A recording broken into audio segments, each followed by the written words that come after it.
Assalamualaikum warahmatullahi wabarakatuh. Kita bertemu lagi di pembelajaran tematik ya. Sekarang kita belajar tema 2, subtema 1, pembelajaran 2. Sini kita akan belajar SPDP dulu. Di SPDP kita belajar tentang tinggi dan rendahnya nada. Apa itu nada? Nada adalah bunyi yang beraturan. Tinggi dan rendahnya nada ditentukan oleh frekuensi bunyi. Nih, urutan tinggi rendah nada disebut tangga nada. Setiap tangga nada terdiri dari 7 nada dari nada rendah ke nada tinggi. Nada yang ditulis dengan angka dinamakan not angka. Ini seperti ini namanya tangga nada. Dan ini juga ada lagi. Jadi, nada rendah menunjukkan suara semakin rendah, sedangkan nada tinggi menunjukkan suara tinggi. Jadi, kalau semakin di sini tinggi ke atas, nadanya semakin tinggi, sedangkan jika semakin ke bawah, nadanya semakin rendah. Dan ini juga sama. Jika kita ke kanan, di sini ada titik di atas ini, nadanya semakin tinggi. Sedangkan kalau kita ke kiri ini, dan ada titik di bawah, nadanya semakin rendah. Coba kita lihat lirik lagu dan not angka dari lagu Menanam Jagung. Oke. Ini adalah lirik dan not angka dari Menanam Jagung. Di lagu Menanam Jagung ini, biramanya terdapat 4/4. Jadi, biramanya ada 4 ketukan, 1 ketukan bernilai 1/4. Apa itu birama? Birama adalah bagian dari baris melodi yang menunjukkan berapa ketukan dan bagian tersebut. Satu ruas birama ditunjuk oleh batas-batas garis vertikal yang disebut garis birama.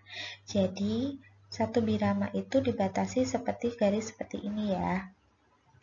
Dan kalau ada garis di atas seperti ini, berarti ketukannya menjadi 1. Oke, seperti itu. Terus kalau ada titik di bawah seperti ini, berarti nadanya rendah atau tinggi? Ya, nadanya rendah. Jika titik ini di atas, berarti nadanya tinggi. Seperti itu. Di Menanam Jagung ini berarti ada 4 birama. 1, 2, 3, 4. Dan 4 ketukan. Coba kita lihat. Ada 1, 2, 3, 4. Seperti itu. Oke. Energi air. Air merupakan salah satu sumber energi. Air memiliki banyak manfaatnya. Kita bisa merasakan manfaat dari air di kehidupan sehari-hari kita ya. Seperti halnya kalian menggunakan air untuk minum, menggunakan air untuk mandi, memasak, dan mencuci. Air juga bisa digunakan sebagai sumber energi penghasil listrik, yaitu dengan menggunakan kincir air untuk membuat listriknya. Dan air juga digunakan sebagai pengairan ladang di pertanian. Ya. Apa itu hak dan kewajiban? Dan apa itu hak? Hak adalah sesuatu yang didapatkan oleh seseorang. Segala sesuatu yang didapatkan manusia. Hak manusia dalam pemanfaatan air. Apa saja hak manusia dalam pemanfaatan air? Pertama, ada hak mendapatkan air bersih. Kedua, hak mendapatkan aliran air yang lancar. ketiga, ada hak untuk memanfaatkan air untuk makan, minum, mandi, dan mencuci. Habis itu ada hak memanfaatkan air untuk mengairi sawah.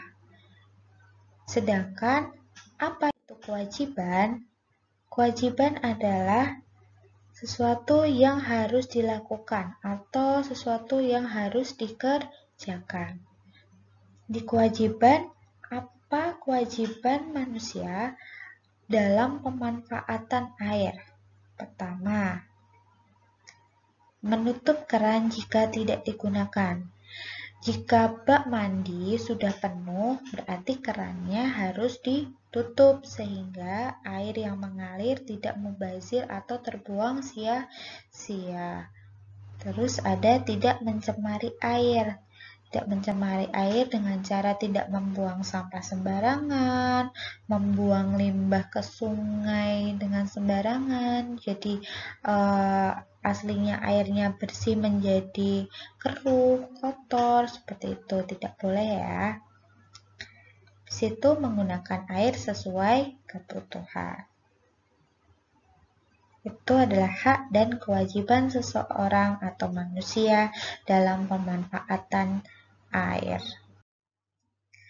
Sekarang belajar matematika, yaitu tentang pembulatan, bilangan, dan penaksiran hasil operasi hitung. Kali ini kalian akan menonton video bagaimana cara membulatkan bilangan dan bagaimana cara menaksir hasil operasi hitung. Semoga kalian bisa memahami, lebih paham dengan video ini ya. Oke, thank you for your attention. Wassalamualaikum warahmatullahi wabarakatuh. Atau penaksiran. Pembulatan dulu deh, pembulatan menuju puluhan terdekat. Nah, angka satuan yang kurang dari 5 dibulatkan ke bawah.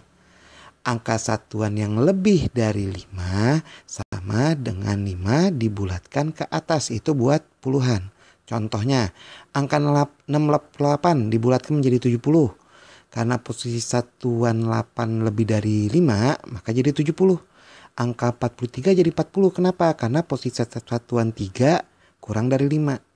Nah, berarti 87 jadi 90, 94 jadi 90, 75 jadi 80 deh.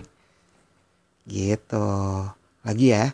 Tadi pembulatan puluhan, sekarang pembulatan menuju ratusan terdekat.